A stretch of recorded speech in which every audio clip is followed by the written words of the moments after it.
насиба наимхонова номзади тоҷикистон дар озмуни байналмилалии посдорони сулҳи донишгоҳҳои ҷаҳон World University Peace Service Corps барои пештари тарафдорон ниёз дорад. Дар ҷумҳурии Чин даври ниҳоии озмуни духтарони донишҷӯ бо номи Посдорони сулҳ ҷараён дорад ва қарор аст натиҷаҳояш рӯзи 29 январ эълон шавад. Тоҷикистонро дар ин озмун донишҷӯи 19-солаи донишгоҳи муштараки славяниву қирғизии шаҳри Бишкек насиба наимхонова муаррифӣ мекунад, ки моҳи декабр барандаи озмуни мисс университет дар қирғизистон шуд.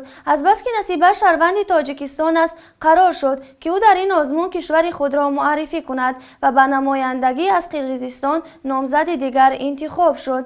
озмуни шоистатарин Посдорони сулҳ инак 27 соли охир зери чатри Созмони Милали Муттаҳид баргузор мешавад ва ҳадафаш таблиғ ва саҳмгузорӣ дар сулҳу суботи ҷаҳон аст.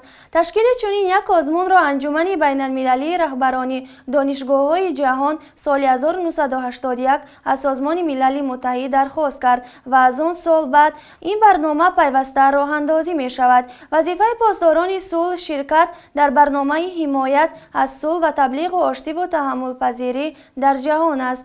Дафтари марказии созмони World University Peace Service Corps дар шаҳри Нью-Йорк ҷойгир аст. Насиба Наимхонова зодаи ноҳияи Ишкошими вилояти Бадахшони Тоҷикистон мебошад ва ӯ бо кӯмаки барномаи бунёди рушди Оғохон барои таҳсил ба Қирғизистон рафт ва ҳоло дар соли сеюми бахши тарҷумонӣ аз забонҳои англисиву фаронсавии донишгоҳи славяниву қирғизии Бишкек таҳсил дорад.